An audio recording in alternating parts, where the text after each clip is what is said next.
Hoje a gente tem a alegria de ter aqui com a gente para um bate-papo nesse tempo oportuno da graça de Deus, mas, sobretudo, num tempo pertinho do Dia dos Namorados. Essa gravação vai estar rolando aí no dia 10 de junho. Hoje é dia 10 de junho, mas a gente está gravando um pouquinho antes, para a gente poder aproveitar o máximo possível dessa presença abençoada para falar sobre namoro em Cristo, sobre relacionamento cristão, sobre um projeto maravilhoso que ele já tem há algum tempo desenvolvido, chamado Caná. E aí a gente vai ter agora a grande alegria, a grande bênção de ter com a gente aqui o Ricardo Sá. Bem-vindo, meu irmão. A paz de Jesus, seja bem-vindo. Que bom ter você aqui, Ricardo. Paz de Jesus para você também, Miguel. Que alegria estar aqui, viu? Quero saudar você, quero saudar quem nos acompanha.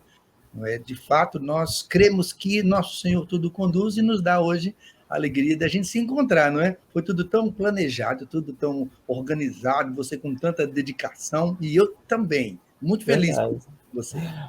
É uma alegria muito grande e você sabe que o povo de Deus tem um carinho muito grande pela tua família, pelo teu ministério, pela tua forma de ser, e é um presente, de fato, de Deus contar com você aqui. Eu tenho certeza que Deus, que tudo provê, vai encaminhar esse nosso bate-papo aqui para os corações e vai alimentar o nosso povo, a começar de nós. Meu querido, várias pessoas mandaram aqui perguntas, como você falou, a gente se estruturou aí nos últimos dias para colher do povo de Deus algumas perguntas, algumas dúvidas a respeito desse tema, namoro em Cristo. Você vai falar, claro, também do seu projeto, o projeto Caná, que tem a ver com o tema, formação de casais, de namorados, mas a partir de Cristo. A gente vai falar sobre tudo isso. E eu vou começar com uma primeira pergunta aqui para a gente já aquecer nosso coração sobre esse tema. A Anne Arcanjo, ela é aqui da Arquidiocese de Niterói, uma ministra de música. Ela mandou aqui 2 perguntas, a gente já começa esse nosso bate-papo com elas. Vou começar com a primeira, você fica à vontade, depois eu coloco a outra. Ela coloca assim: o nome desse projeto lindo tem a ver com a passagem bíblica das bodas de Caná? Entendo que faltava algo para aqueles noivos. Naquele momento era o que mais precisavam, pois já estavam casados, já tinham um ao outro. E Nossa Senhora percebeu e interveio junto a Jesus para operar o milagre. Então a Anne me parece que, assim como o povo de Deus que está acompanhando a gente aqui, quer ter essa primeira aproximação desse projeto, do projeto Caná.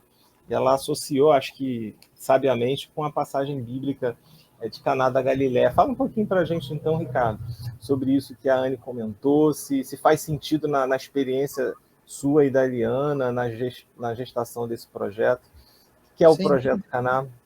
Sem dúvida nenhuma, porque justamente ali naquela festa de casamento, era uma festa de casamento, ali estavam os noivos, ali estavam presentes famílias, ali estava Nosso Senhor, ali estavam os seus discípulos, era uma festa e faltava a bênção, a alegria, não é? Faltava a vida, faltava o vinho, não é? E aí Nosso Senhor opera o seu primeiro milagre por intercessão da Virgem Maria.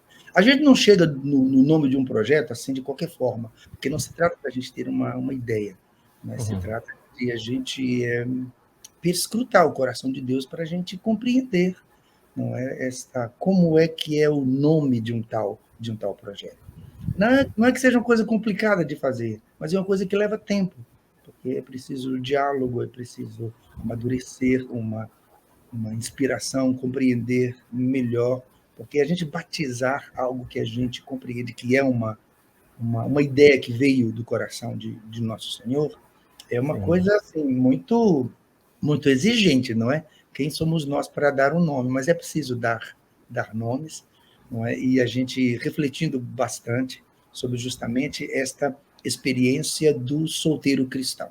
Agora já falando do solteiro cristão. Eliana e eu, já faz muito tempo, né, que nós somos bem próximos da realidade de jovens solteiros e solteiras cristãos, mas também não muito jovens, já pessoas mais maduras, que são pessoas que elas realizam materialmente, elas podem se realizar profissionalmente, elas podem se realizar missionariamente, elas se realizam como pessoa. Mas uma vez que se sentem chamadas ao matrimônio, elas não se percebem realizadas na afetividade, não são realizadas no amor, não são realizadas na sua vocação, porque são pessoas que entendem que Nosso Senhor a chama para constituir uma família, para ter filhos. E aí, Eliana e eu começamos a ter contato com esses jovens solteiros e solteiras cristãs há muito tempo, desde 2012, para você ter ideia. Nossa, mais de 10 anos, 11 anos aí. Foi quando surgiu esta inspiração, porque em meio ao executar, ao exercer um dos nossos serviços na igreja, que é justamente trabalhar com casais, trabalhar com famílias, trabalhar com noivos e trabalhar com namorados, é bonito, né? Porque chegou um momento em que os solteiros começaram a dizer, puxa, e aí a gente? Ricardo e Eliana, faz alguma coisa por nós. Foi quando nós tivemos esta inspiração de um aplicativo de encontros para solteiros cristãos. Por quê? Porque justamente falta o vinho na vida dessas criaturas. Não é? E nós conhecemos muito de perto esse solteiro, esse perfil do solteiro cristão. Olha, é uma jovem, esses dias eu estava conversando com uma jovem, ela é cristã, ela sonha com uma família, Miguel. E a conversa continua a mesma. Como está difícil encontrar alguém que celebre comigo os valores que eu escolhi, não é? E que queira me namorar, e que queira viver um namoro, a gente diz assim, um namoro casto, não é? A gente tem que dar esse adjetivo agora para o namoro, que nem precisaria, porque o namoro é uma coisa tão linda, é um momento para se conhecer de todas as formas possíveis, mas sem a experiência sexual, que acaba estragando tudo. E essa jovem me dizia, como é difícil encontrar um rapaz que, mesmo cristão, esteja disposto a me namorar, para a gente se conhecer, para a gente sonhar junto com uma família, enfim, não é? Para eles também falta esta alegria, esta realização. Então chega o Caná para dar uma mão, para dizer, a gente quer te ajudar a encontrar alguém. Eu vou aproveitar o gancho da sua partilha e da pergunta da Anne, depois a gente traz mais algumas, mas estou aqui na frente do meu professor de entrevista, né? Quem sou eu para fazer uma entrevista com o Ricardo Sá, mas a gente vai num bate-papo, e eu fiquei curioso quando você falou... eu fiquei curioso quando você falou do tempo de gestação do projeto, né? Claro que aí você falou que vem dos bastidores, de todo esse movimento que Deus já levava você e a Eliana há muitos anos, né, nesses bastidores da formação da família, lidando com diversas realidades. Mas, concretamente, o Caná, teve quando foi assim, houve algum momento, assim, foi algo dos dois, assim, seu e da Eliana, simultaneamente, assim, como casal, que vocês sentiram na missão de vocês enquanto casal, ou surgiu no coração de um dos dois, e aí um levou para o outro a partilha, olha, a gente já faz isso, que tal? Olha, o mais bonito, rapaz, é que surgiu foi no coração dos solteiros. Não surgiu deles. Não surgiu nem no meu coração, sinceramente falando. Isso. No coração dos solteiros que começaram a indagar a mim e a Eliana. Foram exatamente eles. E aí, Ricardo, faça alguma coisa por nós. Vocês pregam para casais, vocês pregam para família, vocês pregam para noivos, vocês pregam para namorados. Para nós solteiros, vocês podem fazer alguma coisa? Então, a indagação, na verdade, Miguel, ela surgiu no coração desse jovem solteiro. Eu lembro que era um jovem, eu não lembro o nome da criatura, eu só lembro que eu estava no estúdio, em um dos estúdios da TV Canção Nova. Eu estava apresentando o programa Trocando Ideias, um programa que eu apresentei por quase 25 anos. E ali no programa, o Trocando Ideias, ele era temático, não é?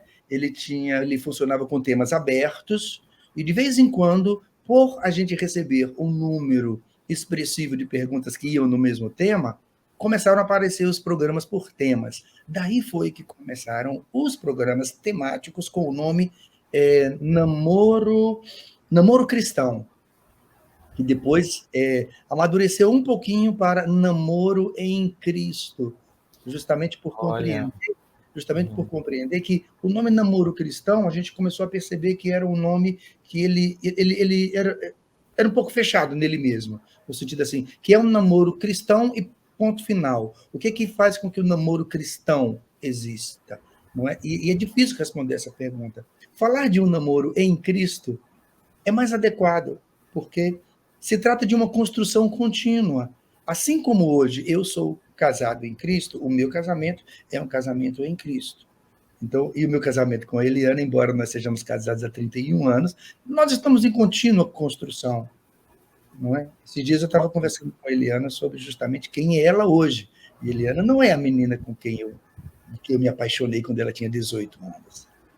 Então, é um casamento em Cristo. Então, o namoro em Cristo, não é? E foi durante a apresentação de um programa que tinha como tema namoro cristão, naquele momento, que um solteiro estava na plateia, porque o programa tinha uma plateia, e esse solteiro trouxe essa indagação. Então, eu fico muito contente de dizer, porque é justo dizer, que isso nem nasceu no meu coração.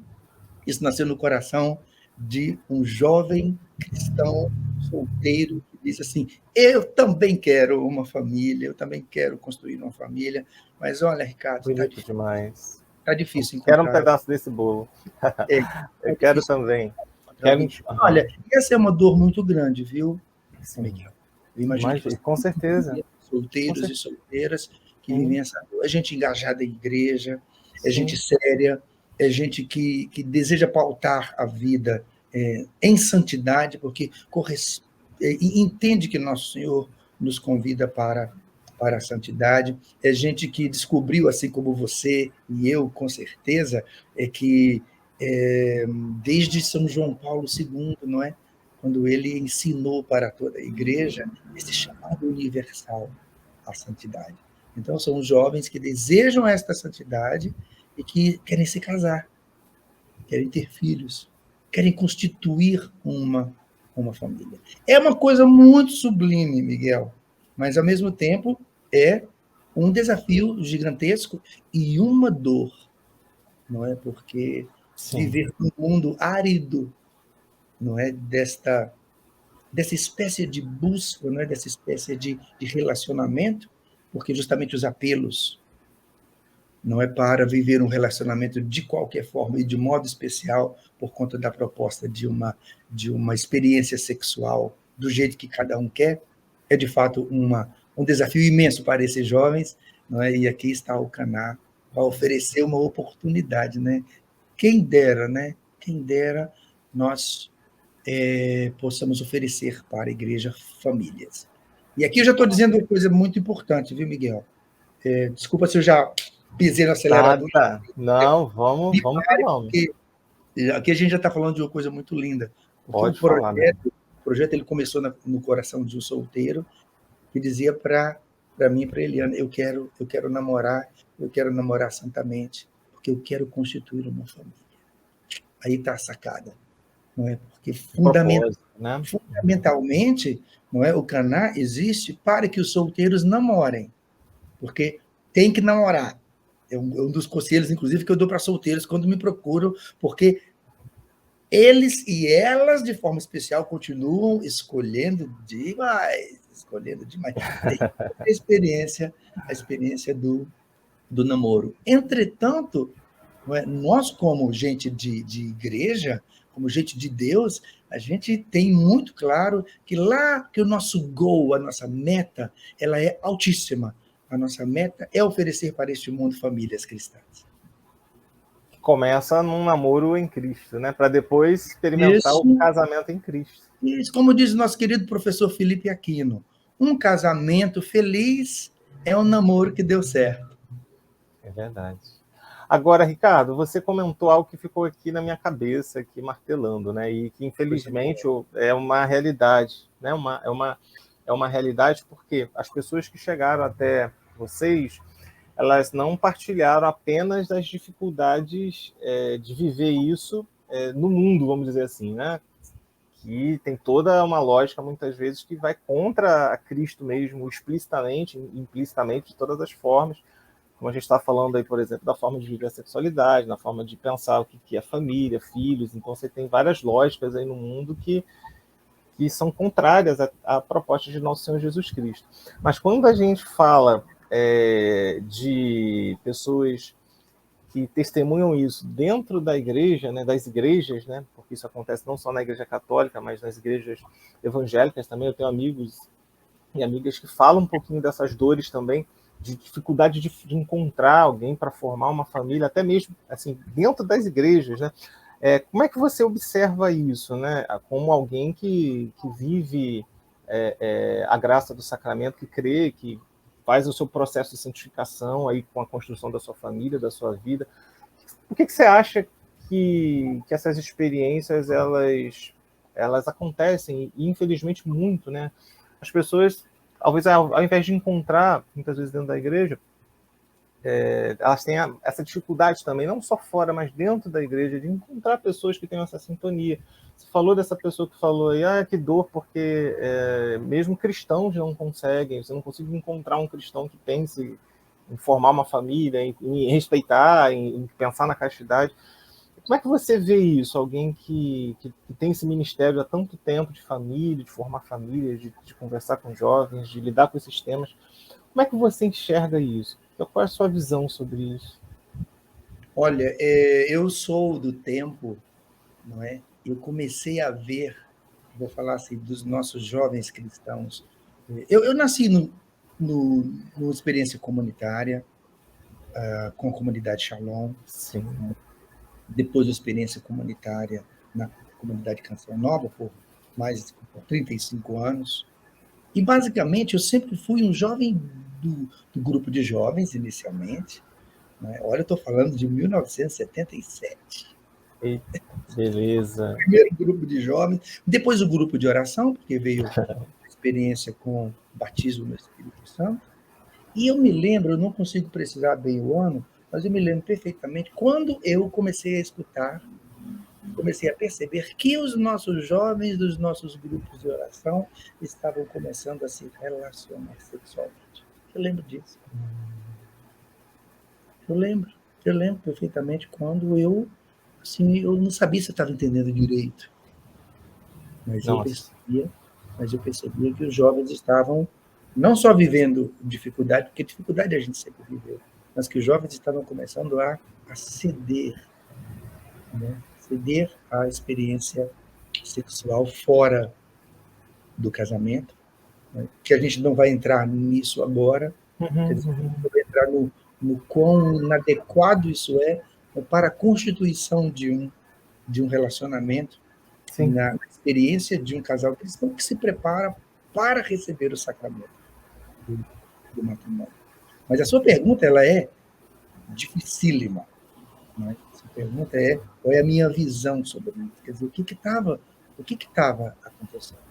Eu penso que faltou catequese. Eu penso que aqui eu acho que tem que ter uma meia-culpa de todos nós mais antigos, digamos assim. Eu penso que houve a renovação carismática católica, muito presente na história de cada um de nós, eu imagino que na sua história também, ela Sim. nos projetou muito para uma experiência espiritual. E eu penso, sim, que nos faltou catequese. Catequese sobre afetividade, sobre sexualidade, sobre a sexualidade à luz da igreja, sobre vida sacramental. Não é? Eu percebia em mim, enquanto jovem, né, um apelo. Por exemplo, eu fui um jovem que eu tive, pela graça de Deus, a oportunidade de me lançar naquilo que eu compreendia que era o meu chamado para viver em comunidade, para evangelizar. Eu tive muita sorte, quer dizer, estou usando a palavra sorte, mas você entende, de já ter vivido num ambiente de comunidade, não é?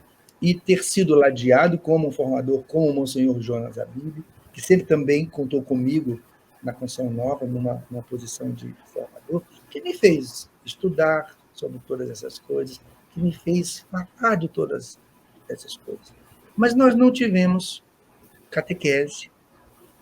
Olha o quanto que hoje, Miguel, quando eu falo catequese, eu estou falando assim, aprendizados básicos da vivência da nossa fé. Não é? Você deve sentir na pele, assim como eu sinto, o quanto que hoje, por exemplo, 2023, a gente tem que ter claro aquilo que a gente crê.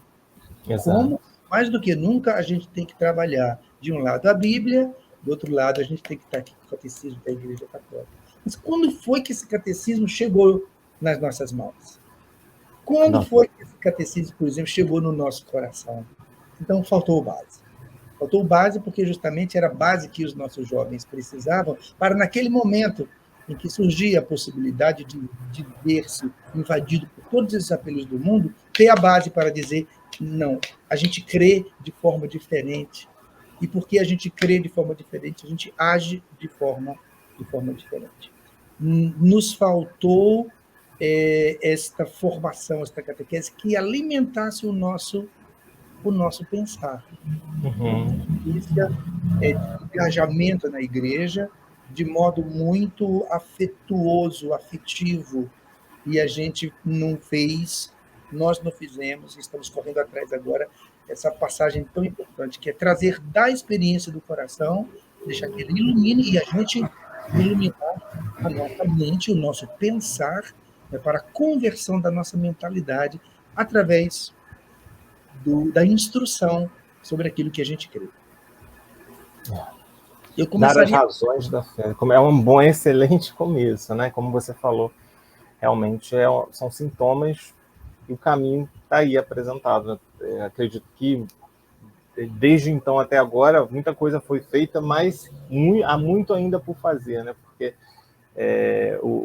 assim como Deus não tem pressa, o inimigo também não tem pressa, a lógica do mundo também não tem pressa, a gente tinha aqui no Rio de Janeiro um padre chamado Padre Zeca, ele falava sempre assim, né, há uns anos Lembra atrás. muito bem do Zé. Lembra do Padre Zeca, né? Isso. Claro. Ele falava que cada jovem andava na testa com um escrito dizendo: sou de quem me conquistar primeiro, né? Sou de quem me conquistar Meu Deus. né? Eu falei que na testa de cada jovem está invisivelmente escrito isso, né? E tem tudo a ver com aquilo que você está falando, né? Porque o jovem está justamente ali naquela etapa de se descobrir, de se constituir, e oxalá tenham experiências significativas tão fortes com Jesus que leve também a esse desejo de conhecê-lo integralmente e aderir a ele. E tem que ter um suporte do comunitário, um suporte da igreja como um todo, né? Tomara que a gente chegue num momento em que cada pastoral, cada capela que a gente for tenha ali algo acontecendo nesse sentido, né? Seria assim, um presente muito bonito para Jesus e para o mundo isso. Né? Como você falou, como é o projeto do Caná, né? Formar famílias, né? Assim, mas desde a base, né? Não aquele curso ali de 1 ou 2 dias, de 1 ou 2 horas para uma preparação para um casamento, mas algo mais sólido, né? Vendo mais para trás, desde cedo, pensando coisas mais amplas, porque família é coisa séria, né? Um relacionamento é uma coisa séria, não pode ser pensado assim de qualquer maneira, de forma rápida. É algo que realmente precisa de um olhar atento. Que bom que Deus inspirou a vocês esse projeto que a gente vai poder falar e você vai responder. Agora eu vou dizer uma coisa para você, que é uma coisa muito boa e muito oportuna. É exatamente por isso que o Caná, esse aplicativo de encontros para solteiros cristãos, ele tem uma área de bate-papo e ele tem uma área de formação. Ele tem esses dois.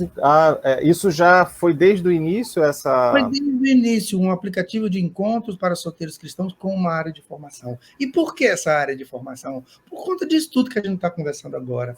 Por que uma área de formação? Porque não basta encontrar alguém, é preciso aprender sobre o amor, é preciso aprender sobre a fé, é preciso aprender sobre os sacramentos, é preciso aprender sobre as relações humanas, é preciso aprender como é que se constrói um relacionamento, é preciso aprender sobre finanças, é preciso aprender sobre educação financeira, porque como é que a gente vai constituir uma família se a gente não sabe lidar com aqueles aspectos materiais. Práticos, né?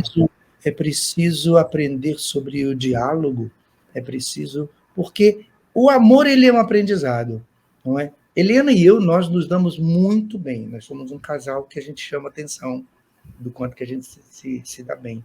Mas nem todos os casais querem passar pelo que a gente passou e passa para se dar bem. Quando perguntam para mim, não é, você e Eliana se dão super bem, perguntam se tem algum segredo, sabe o que eu digo? Eu digo assim, que a minha vida com a Eliana é perdão todo dia. Porque eu considero que a vida 2 é uma experiência de perdão diário. Miguel, a gente tem que se perdoar todo dia. Não tem outro caminho, né? Não tem outro caminho. A gente tem que se perdoar por quê? Porque tem horário, porque tem a louça, porque tem o cachorrinho para levar para fazer cocô na rua, porque tem que trabalhar, porque tem que fazer a cama, porque tem que apagar a luz, porque tem que deixar as coisas, porque tem as tarefas próprias, e a gente erra, não é? Um relacionamento que dá certo é um relacionamento de perdão. Só que isso a gente precisa aprender, que amar é perdoar. E a gente pode aprender isso conversando. E a gente pode aprender falando sobre isso, escrevendo sobre isso, gravando podcast sobre isso, sobre todos esses temas. Não caberia na nossa cabeça nunca a possibilidade de pensar num aplicativo, quer dizer, um lugar virtual de encontro para solteiros cristãos, sem oferecer para eles essa exigência, que é a exigência de pensar o amor, não é? De encontrar que eles, porque não basta que eles se encontrem, eles precisam ser formados, eles precisam ser orientados. Então, o Caná, ele é um dois em um. Não é? Ele tem uma área de encontro e ele tem uma área de formação. Maravilha. E eu acredito na primeira pergunta, viu, seu cabra? Maravilha, Ricardo. A gente vai mergulhar nessas duas áreas. Tem mais perguntas aqui para você. Você falou aí sobre amor. A Anne Arcanjo complementa na pergunta dela assim, ó. Toda vez que eu ouço o nome do projeto Caná, você falou do amor e ela lembrou de uma música que você canta, e aí ela vai fazer a pergunta. Me remete a uma canção, O Amor é Decisão. Não sei se é exatamente esse o nome da música, se Amar é Decisão. Ela Amor é Decisão. Amor e Decisão. Aí ela pergunta assim, essa letra é sua, Ricardo? Qual é a inspiração para a canção? Ela foi inspirada na história de vocês, Ricardo e Eliana? Você acredita que amor é decisão? Eu acho que por tudo que você falou aí vai ser um complemento. Mas fala um pouquinho mais sobre essa pergunta. Olha, sem dúvida nenhuma. Existem músicas que a gente grava e elas estão tão dentro da nossa experiência que as pessoas pensam que a música ela pertence a nós. Uhum. Não é? Isso acontece com uma música minha, não é, que todo mundo pensa que é do Monsenhor Jonas a Bíblia, eu fico morto de feliz, que é Santidade de Vida. É verdade. E todo mundo pensa que ela é do Padre Jonas. Não, que Santidade de Vida é música minha, eu que compus. Sim, letra sim. e música, eu brincava com o Monsenhor Jonas, eu dizia letra de São Pedro e música do Espírito Santo. Eu só fiz juntar as duas coisas.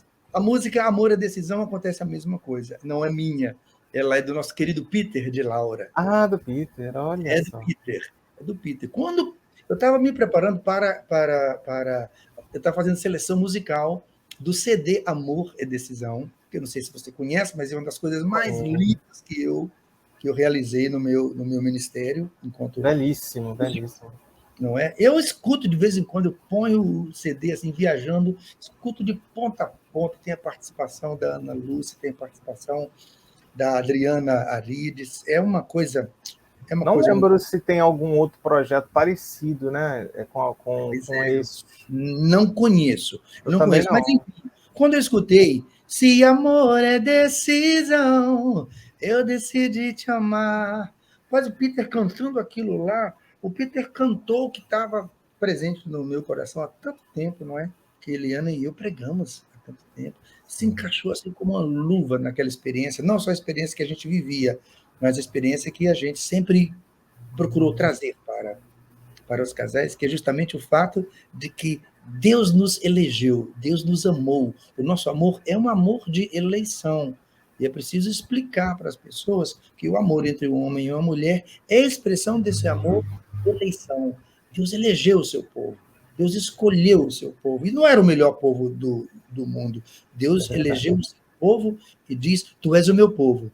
Não é? E eu vou te amar para sempre e fazer contigo uma aliança. Um povo infiel, um povo que ia e voltava, enfim, toda a história de nós, enquanto povo de Deus, narrado de forma especial na Sagrada Escritura, no Antigo Testamento, né, o povo de Israel, nossos primeiros pais na fé, os nossos patriarcas, o povo judeu, enfim, este amor de eleição está gravado em nós, e a gente precisa entender que, de fato, o amor é decisão.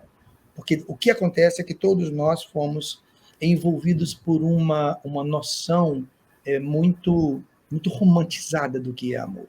Não digo nem romântico, mas romantizada do que é amor. Quando a gente começa a explicar, Miguel, para as pessoas que o amor ele não é um sentimento, É algo tão difícil de entrar na cachola, É. embora Como, seja verdade, não é? O amor, ele não é um sentimento. Ah, Ricardo, você não sente nada? Não, imagina.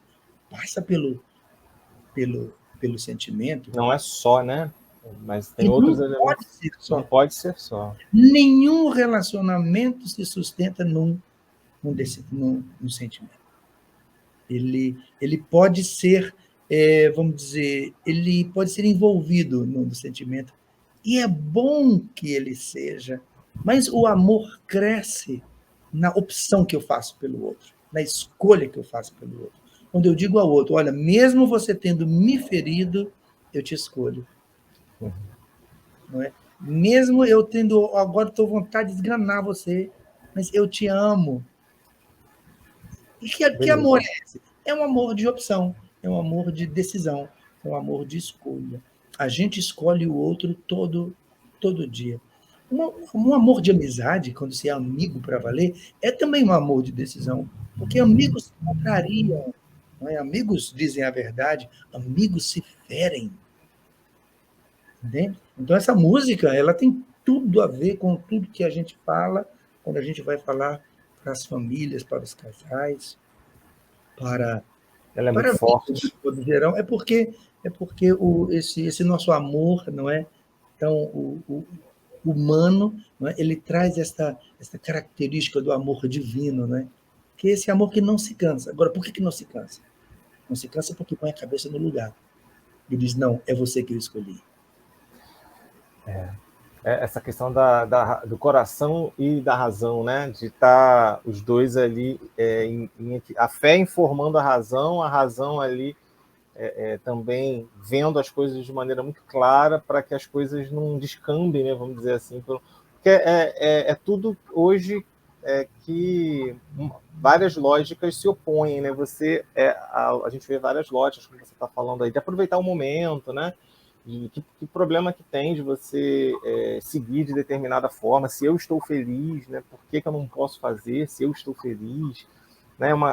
São coisas que não passam muitas vezes por essa experiência e que se massificam de várias formas. Que bom que tem músicas, né? Porque a gente vê dezenas de músicas hoje que chegam aos jovens, chegam às famílias com uma proposta completamente diferente dessa, né? Para você viver traição, você viver a realidade, entre aspas, do amor, né? O uso errado da palavra amor. E que bom que Deus suscita projetos assim, né? Para mostrar que o amor de Cristo não é qualquer amor, é o amor, né? E é esse amor que a gente está E falando. principalmente porque se trata de um amor construído, não é? Não existe relação humana, não é, se ela não é construída, se ela não é solidificada, e ela vai sendo construída. Ela vai sendo construída. E por que ela tem que ser e sendo construída? Porque a gente vai mudando, né? As experiências da vida, elas vão forjando em nós uma pessoa hoje que é bem possível que no passado não era. Não é? Quanta coisa em mim hoje, no meu modo de me comportar e ver a vida e me posicionar, mudou. Não é? Minha mulher me conhece há, nossa, mais de 30 anos. Ela sabe o tanto que eu mudei. Eu não sou a pessoa por quem Eliana se apaixonou. Eu sou outra pessoa. Imagina se a gente não vem construindo essa relação. E aí você falou isso, né? O imediatismo, não é? A gente ser feliz agora, Isso. porque a gente só tem agora, e a gente não se submete à construção de um relacionamento. Por quê? Porque é exigente. Como eu disse, não basta encontrar alguém. A gente precisa aprender sobre quem é este alguém e a gente precisa aprender a amar. A Socorrinha Muniz, ela é de Campos Sales, lá no Ceará. E aí eu vou trazer a pergunta dela aqui para dar um gancho, para aprofundar um pouquinho isso na realidade do namoro, que é o espírito, né, o tema, sobretudo aí do aplicativo. Né? Ela pergunta assim: explica para mim um pouco mais, né, com mais detalhes, o significado do tema namoro em Cristo. Né? Claro que tudo que a gente está falando aqui, de certa forma, já respondeu, mas tem algo mais. A gente está falando aqui de construção, a gente está falando aí de propósito, está falando de perdão. O que você gostaria de, falando para a Socorrinha, mas falando para o público que está te assistindo, especificamente olhando para o namoro, para o namoro em Cristo, que você já falou que foi aquela construção lá na Canção Nova, que surgiu no Pergunte e Responderemos, e aí namoro cristão, namoro em Cristo, que tem a ver com um processo, né? Não é aquela coisa fechada, mas com a experiência de alguém que acompanha jovens, que acompanha noivos, que acompanha casais, certamente acompanhou pessoas que vivendo o namoro em Cristo, de repente não se atentaram por alguma coisa e aí, por diversas razões, se separaram, ou depois retomaram. Quanta coisa você já não viu ao longo dessa vida ministerial. Mas o que você falaria, namoro em Cristo? O que a gente poderia sintetizar? Por que namoro? O que esse Cristo... O que é isso, né? O que é esse namoro em Cristo? Miguel, imagina assim, você como cristão, você está pronto? Não, estou em processo, jamais. Ricardo Sá, você como cristão, você está pronto? Com toda certeza, não estou pronto não, toda a verdade. Não estou pronto como pessoa humana, estou em construção contínua. Quando eu me encontro com alguém, eu vou encontrar alguém pronto? Não. Porque não existe, né? Duas pessoas são dois crentes. Não é? Nós cremos em Deus, estamos em construção da nossa fé. E por que nós nos encontramos? E porque nós cremos em Deus, nós queremos viver um relacionamento que considera a nossa fé. E aí se estabelece um relacionamento em Cristo. O que é um relacionamento em Cristo? É um relacionamento no amor, é um relacionamento no perdão, é um relacionamento na vida sacramental, é um relacionamento no conhecimento um do outro, é um relacionamento na amizade, é um relacionamento construído naqueles valores que em Cristo eu escolhi. É um relacionamento construído em responsabilidade um para com o outro. É um relacionamento construído em verdade, não vai mentir um para o outro. É um relacionamento construído no revelar-se um ao outro, porque a gente crê que essa experiência de que eu vou me revelando, porque esta é a experiência de amor que Deus deu para a humanidade inteira. O amor tem essa característica da revelação. Então, eu vou me revelar para alguém. Eu vou dizendo para alguém quem eu sou. Só que esta pessoa que eu sou um cristão em conversão. Então, é um relacionamento em Cristo, porque ele é essa construção contínua.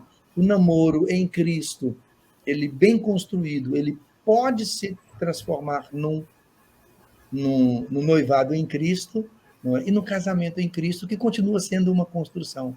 Por isso que família em Cristo. Pronto, meu filho, você já falou tudo. E a gente pensa uma família em Cristo. Quando é que uma família está pronta?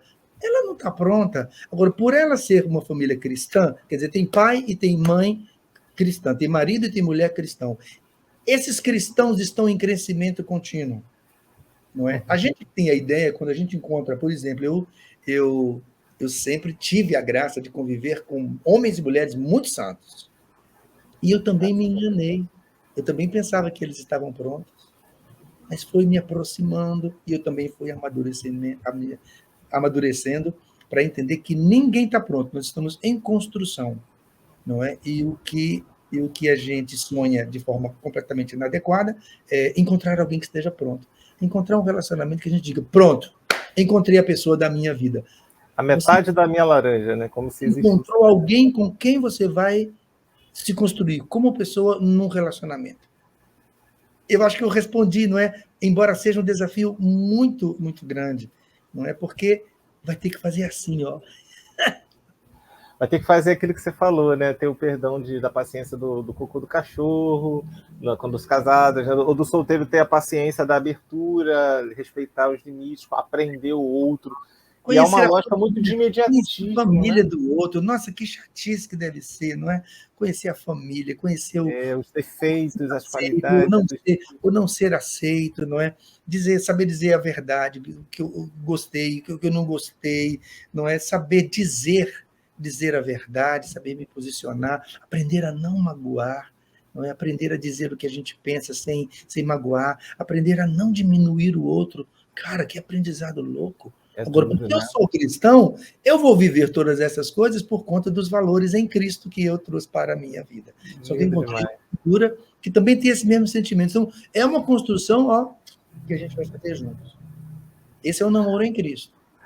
Certo. Agora, como a outra pergunta que aparece aqui, como levar essa boa nova, né, que você falou para a gente aí, do namoro em Cristo, para um casal de namorados que não vive a castidade, por exemplo? Essa é uma outra pergunta aqui que chegou sem identificação, né? A pessoa pediu para não se identificar.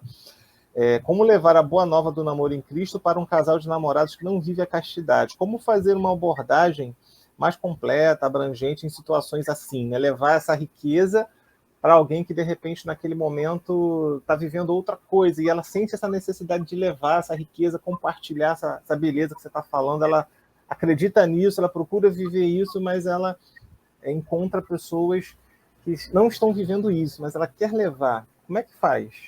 Olha, sem dúvida nenhuma, existe uma máxima de São Francisco que ela cabe mais do que nunca agora no nosso dia a dia. São Francisco dizia assim, vamos evangelizar. Se precisar, a gente vai falar. Entende? Mais do Nem que nunca. sempre fala, né? Nem sempre Mais do que nunca, Miguel, o nosso testemunho de vida é o que mais conta agora. A gente tem assim a possibilidade de falar muito, de falar de tantos modos, de falar aqui nessas plataformas digitais, de falar no rádio, na televisão. Mas eu penso que a palavra hoje, ela corre muitos riscos. Né? Se ela, quer dizer, a possibilidade hoje de mentir, ela é muito maior do que antes. Sim. Não é? Por exemplo, uma pessoa, eu posso criar hoje, por exemplo, um perfil completamente fake, louco da minha vida, e começar a postar coisas no meu Instagram que não dizem respeito à minha realidade. Enfim, para responder, o testemunho de vida é o que conta. Testemunhe o seu modo de viver. E que seja um testemunho tão brilhante, não é? Que, num dado momento, alguém vai perguntar, mas, puxa vida, como é que vocês dão conta de viver assim? Eu vou contar, vou falar sobre aquilo que eu creio. Eu vou falar, a gente vive assim porque a gente crê que essa é a verdade. Não se trata dos nossos sentimentos, dos nossos sonhos, não. Nós cremos. Nós cremos que o amor nos foi dado para viver assim. Nós cremos que o amor entre um homem e uma mulher, ele é, neste mundo, reflexo do amor de Deus. E, desde sempre, Deus nos amou em fidelidade, e por isso nós queremos um dia celebrar uma aliança de amor no sacramento do matrimônio, porque nós somos católicos. Amém. Agora, deixa eu te fazer uma pergunta, aproveitando esse gancho, que tem a ver com uma pergunta que chegou aqui. Como que, no aplicativo Caná, a pergunta foi mais ou menos assim, gostaria de saber se o acesso ao projeto Caná é seguro. Como saber de fato com quem estamos fazendo contato? Tem a ver com essa pergunta que você falou, nesse mundo louco de pessoas que criam perfis falsos. Como que no projeto Caná vocês pensaram nessa questão da segurança de quem acessa as informações e se começam a se relacionar ali uns com os outros em amizade? Sim, perfeito. Uma coisa muito importante é que o Caná, ele é um ambiente seguro. Ele é um ambiente seguro por quê? Porque tem uma equipe pronta para acompanhar todos aqueles perfis que estão lá no Caná diariamente. Acompanhar, orientar, fazer contato.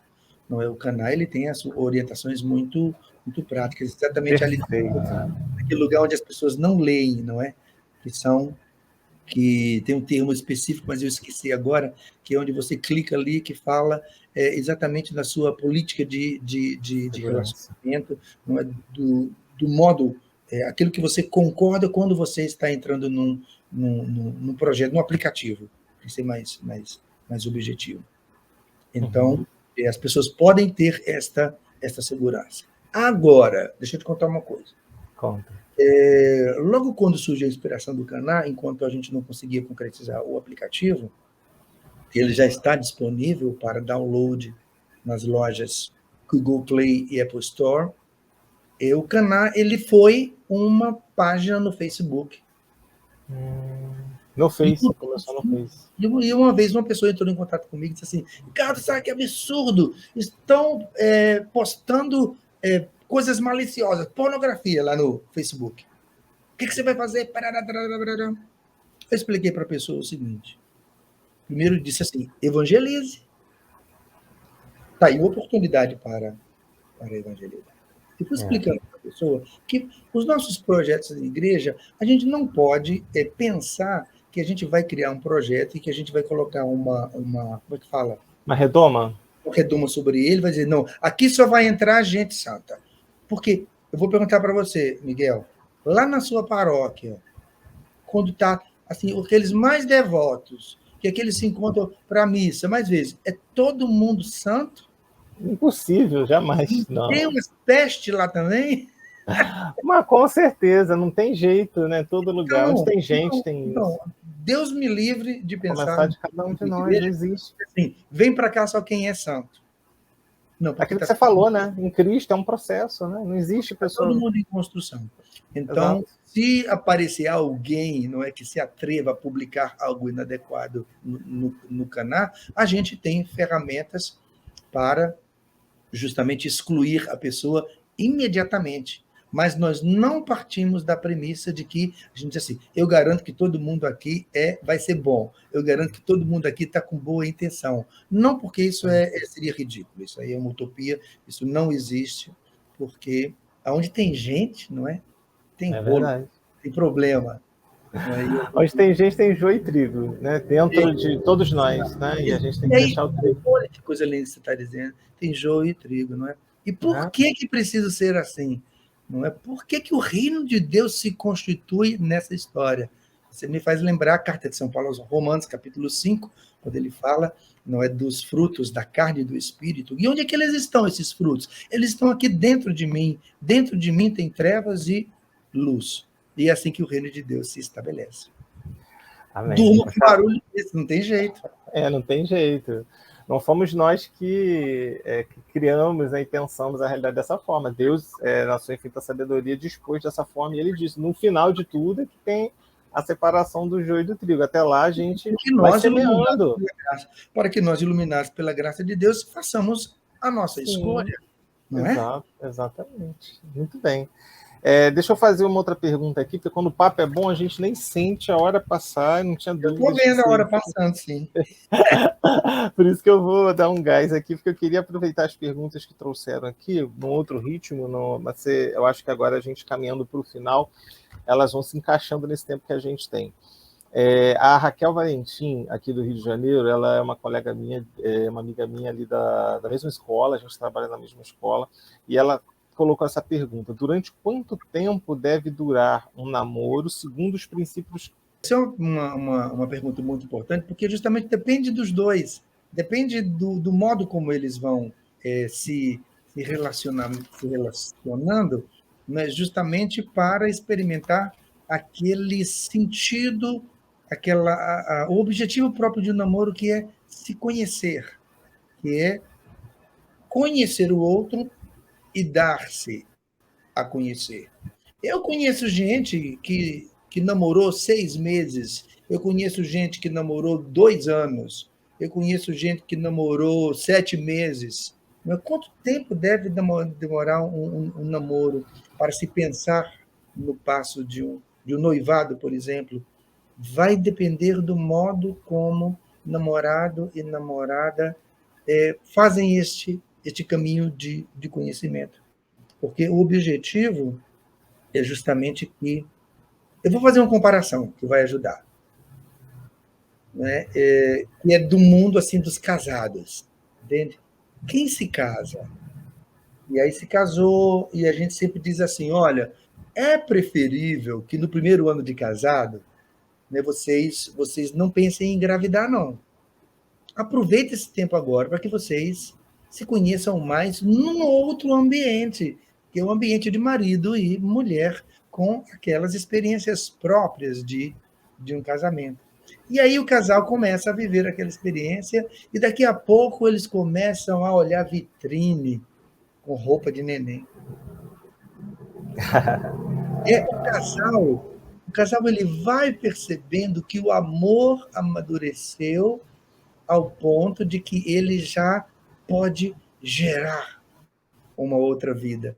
E aí o casal começa a pensar, os filhos, eles já estão prontos para... Eles já percebem que o amor ele amadureceu e que eles podem gerar uma outra vida, Porque quando chega uma criança, a vida a dois já é outra. Agora, com quanto tempo um casal precisa esperar para ter filhos? O casal vai resolver, o casal vai considerar todas aquelas realidades próprias do seu relacionamento, e eles vão decidir por isso, porque eles se sentem impulsionados para isso. Né? À medida que o namoro, o relacionamento vai amadurecendo, o casal, que justamente vive uma das características mais importantes do namoro e que deve permanecer para a vida inteira, que é o diálogo. O namoro é tempo da gente aprender a escutar o outro. O namoro é tempo da gente começar a perceber o outro. O namoro é próprio para a gente ter aquela, para a gente começar a ter aquela experiência. Não precisa nem me dizer, eu já li, eu já vi que você gostou, ou eu já vi que isso não te fez bem, ou então me conta o que aconteceu, por que é que você se comportou daquela forma. Então, o namoro ele vai amadurecendo e o casal percebe que está pronto para dar mais um passo, assim como o casal que se casou, ele sente que já está na hora da gente ter um filho, assim como o casal de noivos já percebe que eles já amadureceram e que está na hora de celebrar aquele amor no sacramento do matrimônio. Namoro entre cristão e não cristão, diferença, se é possível os dois, ou quais são as diferenças de um e de outro, em rápidas palavras, e namoro misto, né? Cristãos aí de diversas denominações, como é que se viveria esses princípios, né? Tendo em vista aí o matrimônio, ou em consonância à orientação da igreja. Como é que você enxerga essas questões? Olha, a pergunta é excelente, porque eu penso que é um dado importantíssimo do Caná. O Caná ele é um aplicativo de encontros para solteiros cristãos e ele tem lugar para os evangélicos. E por que ele tem lugar para o jovem evangélico? Por causa da experiência de igreja que a gente tem feito ao longo dos anos. Eu, assim como missionário e trabalhando sempre nos meios de comunicação, o que a gente foi percebendo, inclusive na Canção Nova, que a adesão dos nossos irmãos evangélicos, ela acontece na medida em que eles vão percebendo que nós católicos estamos fazendo uma coisa que é séria, que é bem feita, e que ela é feita com esse desejo sincero de construir o reino de Deus. E é assim que acontece nas obras da Igreja Católica, de um modo geral. Então, os nossos irmãos evangélicos, eles são bem-vindos, sim, no Caná. Inclusive, se você deseja, através de filtros, você que é católico, por exemplo, dizer, não, eu quero ver somente garotas católicas, você pode fazer o seu filtro. Ou você pode deixar o filtro aberto de religião, e você vai poder encontrar garotas evangélicas também. E a razão disso é justamente por conta de que é possível, sim, que haja uma união mista, quer dizer, pessoas, um católico e um evangélico, ou ou uniões com disparidade de culto, como dizer, um católico com uma judia, por exemplo. Isso é possível? Claro que é possível. Agora, vai depender de quê? Vai depender muito do modo como essas pessoas elas estão dispostas a amadurecerem o amor que sentem uma pela outra, levando em conta justamente a sua experiência de fé. Então, seria, de fato, um erro da nossa parte, eu penso, se nós disséssemos, não, o Caná é somente para cristãos solteiros católicos. Não, eu penso que a gente vive, inclusive, um momento em que a gente precisa dar justamente a oportunidade para que cristãos se encontrem. Esta está no nosso DNA, justamente por causa da experiência de fé que Eliana e eu sempre fizemos. Nós sempre vimos os nossos irmãos evangélicos chegarem, participarem, justamente porque acreditam que ali é uma coisa muito bem feita e feita de boa fé. Amém. Já caminhando para o final, Ricardo, tem bate pronto assim, vou te falar, você fala em uma frase, uma palavra ou uma ideia geral para a gente fazer as considerações finais. A Elaine, ela perguntou sobre a importância do autoconhecimento, né, e do propósito no relacionamento e as famosas DRs, né? Qual é a importância do diálogo e da escuta ativa? Você já falou um pouco disso aí do diálogo, falou da importância desses elementos, mas as famosas DRs... Perfeito, eu não tenho dúvida de que a experiência do diálogo é a experiência mais importante no relacionamento e ela vai do namoro ao casamento. O que é tão importante que o casal precisa se organizar para isso. Olha, eu sou casado há 31 anos e eu preciso dizer para minha mulher, amor, preciso conversar. Amor, eu quero te escutar sobre isso. E a gente para conversar. Essa experiência é uma experiência contínua. E a gente... o que é de mais importante no diálogo, que eu nem vou me demorar, porque senão eu vou falar para caramba sobre isso, porque é lindo demais, é a gente aprender a dialogar para ouvir, não dialogar para falar. O grande problema é que a gente pensa que a gente vai dialogar melhor se a gente é melhor capaz de dizer o que a gente quer dizer. Quando a gente começa um diálogo pensando no que vai falar, já não é mais diálogo. O diálogo cristão, ele é fundamentado não na minha habilidade de falar, mas na minha habilidade de escutar o outro. E como esse outro não é estático, como esse outro ele é dinâmico, a pessoa vai mudando, eu preciso aprender a escutar esta criatura a vida inteirinha. Por isso é diálogo do começo ao fim, um contínuo aprendizado para escutar o outro. Isso é lindo demais. Nossa. Isso é lindo e é rico, né? Então, lembro agora, não sei se é Rubem Alves que falava que deveríamos ter mais cursos de escutatória do que de oratória. Né? Pois é. Pois é, a vida 2 é uma escutatória. Formar pessoas é uma para escutatória escutar. contínua. Olha, querido Ricardo, nós, pela graça de Deus, podemos ter você aqui hoje. Escutamos, né, suas partilhas, suas respostas. Eu só tenho a te agradecer em nome do público que acompanha o canal, em nome do povo do Rio de Janeiro que te ama o teu ministério, né? Conhece há muitos anos você e a Eliana nos meios de evangelização. E só podemos te agradecer você, a Eliana, pelo dom da vida de vocês ofertada à igreja, né, em sacramento, em missão, por esse fruto, mais um fruto, né, um caná, que seja na vida de muitas pessoas, né, de todos nós, esse espaço de experimentar a transformação da água para o vinho, né, através desse Cristo que faz nova todas as coisas. Então, se você puder reforçar, deixar sua mensagem final, como é que as pessoas podem acessar, como é que elas podem se cadastrar, como é que elas podem compartilhar isso para as pessoas, enfim, fala o que você quiser falar, meu querido, sobre o canal e a sua mensagem final para a gente. Uma palavra de gratidão. Muito obrigado, Miguel. Obrigado, uma alegria imensa estar aqui com você, uma alegria imensa te conhecer, abraçar a todos e dizer que o canal já está à disposição, você já pode fazer o download do aplicativo, você vai na sua loja, no seu dispositivo, quer seja ele Google Play ou Apple Store, você vai escrever ali Caná Encontros pela Fé. E desejo muito que a gente possa corresponder, não é? Aquele jovem que lá em 2012 disse a mim, Eliana, e aí, Ricardo? E aí? Façam alguma coisa por nós. Aí, o canal. Bendito seja Deus. Um abraço em todos, felicidades, Deus nos abençoe, não é? Que nós saibamos, pela graça de Deus, a cada dia dar uma resposta de amor a esse Deus que nos ama tanto, não é? E nos dá a graça de estarmos aqui. E até breve, com a graça de Deus. Muito obrigado, Miguel. Alegria imensa encontrar você.